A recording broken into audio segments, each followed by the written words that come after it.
I take a lot of effort to surround myself with badass people. My bare minimum right now, I mean, this sounds nuts. It's people with 8 figures. Pretty interesting. Do you want me to leave or? No. But you just taught us about why you became an entrepreneur, told us a bit about how you chose Amazon, like why you chose Amazon, how you pick your area where you're gonna make money. And you're actually gonna go over in this video exactly how to make $10,000 or more per month with Amazon FBA. Yes. So this is your formula right here, huh? For product research it is, Okay. which is the most important aspect of Okay, it. and just to refresh people who didn't watch the previous video, if you didn't watch the previous video, go back and watch that before you get here.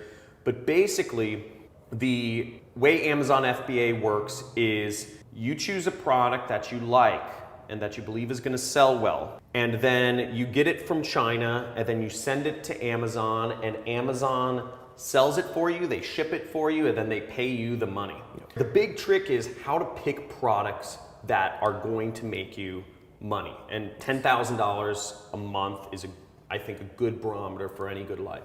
So let's get into it. Yeah, so like I said, product research, by far most important aspect. Okay. You choose a bad product, doesn't matter how good your marketing and everything else is, it probably won't sell well. You choose a good product and you suck at everything else, it'll probably still sell well. So first thing we go off of is the sales. So obviously you need sales. So I look for normally 200 plus in sales.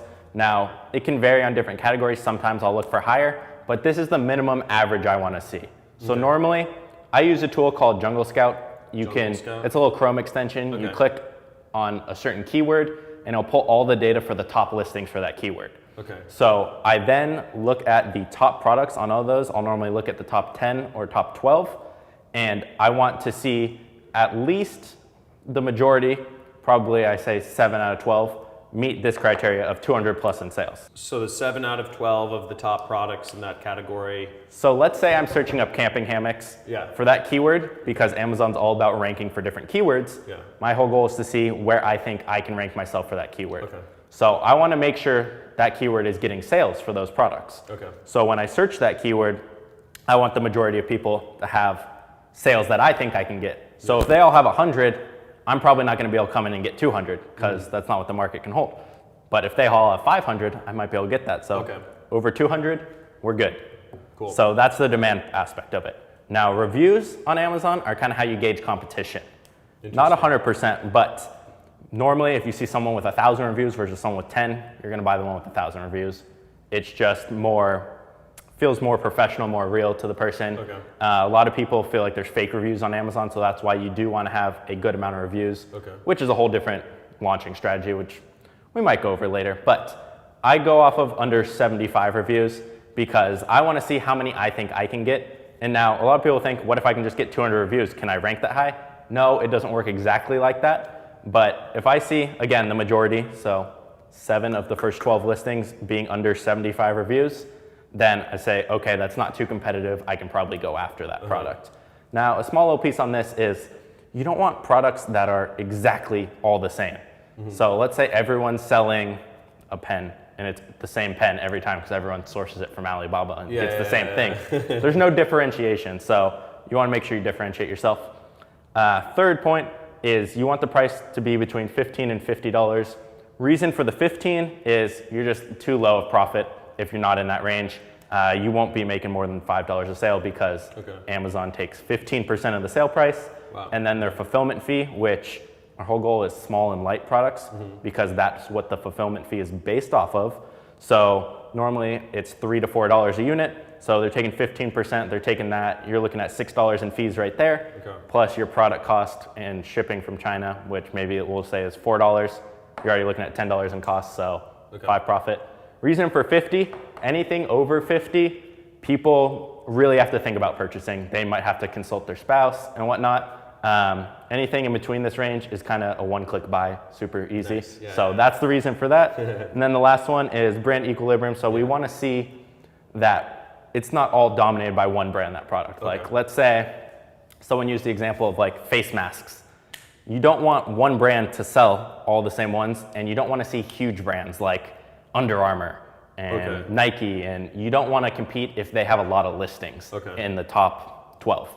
If they have one or two, that's okay, you can compete with them, but you don't want to see one brand have more than 4 or 5 listings, because that means they kind of dominate that niche, and more times than not, they're driving outside traffic, which is not what we're trying to capitalize on. If they're driving outside traffic, that doesn't matter to us. We can't capture those sales anyway, because they don't see our product, they see theirs only.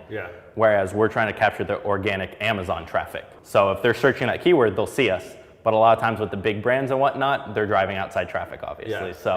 That's the main reason for that. But these are kind of the main points. There's a couple little things other than that, but the main thing, again, the tool I use is called Jungle Scout. I'll put a link in the description to the resources you mentioned. So that's the Chrome extension they have. They have another tool, which kind of helps you initially find products, but the Chrome extension pulls all the sales data. So we want 7 out of top 12 to meet 200 plus sales, to be under 75 reviews. We want the whole market for that product to be $15 to $50. And we don't want to see more than this one brand or big brands a couple times in the top 12. Okay. So first of all, awesome.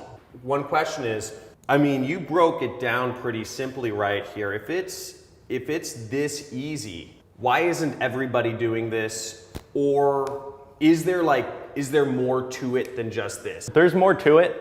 But one of the things is there's not hundreds of products out there that meet this criteria at one point. They go in and out. It's kind of being first to the market with a product, and it'll meet these numbers when it's kind of growing. Example, fidget spinners. I got in on those very, very early. Are you serious? Sold them, and then they died. I don't like going for fads, but that's an example of one. Got super competitive, so when I started, it wasn't. If you look now, thousands of reviews, you can't even rank. So it just takes time to find products. It's not as easy as like, oh, I'm gonna go search for an hour or two to find a product. It can take a couple hours, it can take a couple days, couple weeks. Normal for me is a week or two to find a product. And again, it's always a risk, but there is more to it. And usually just most of these parameters, if you know a little bit what you're doing on choosing the product, you'll be good. Your worst case normally is, oh, okay, maybe I ordered $1,000 worth of product and I sell, instead of aiming for 7 sales a day, maybe I'm hitting 3 or 4. Okay, so you're still making $20, $30 a day. So now your worst case is you're profiting 1,000 and you just don't reorder that product. So worst case is your money's tied up for 3 or 4 months if you're selling really slow. Because our initial orders are normally 200 to 500 units. So that's kind of usually your worst case. Now, can you lose money? Yes. If you do advertising and other things and you're not doing it well, you can. Will you? Probably not. That's awesome. You work with some students, don't you? You have like a training program, and I have people out. And what do you help people out with? Because I mean, it seems like it's all laid out here, but what extra stuff do you help people out I have a private Facebook group where I'll help everyone who's in my course, and they'll kind of help each other, because there's people who are brand new, who are in the middle, who are making 30+ thousand a month now.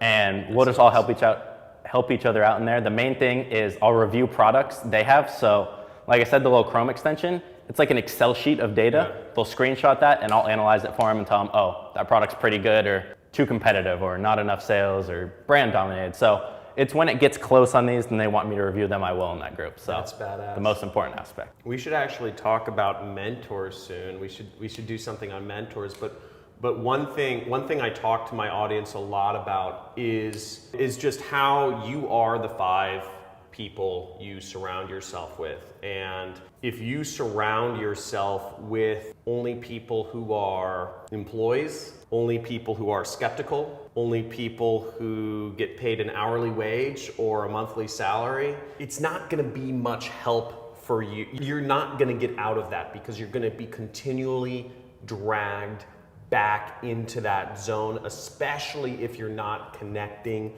with any other people that are actually driving sweet cars, that are, my buddy's buying a Gulfstream jet, next month, which is really cool. It's 10 to 15 million dollars, right? If you're not surrounding yourself with badass entrepreneurs. So if this is something that is, if you think you want to start an Amazon business, if that's like a direction where you say, okay, this is something I'm ready to do, dude, I would totally encourage you guys to check out this guy's training stuff. Is it all right if I put up some links or something?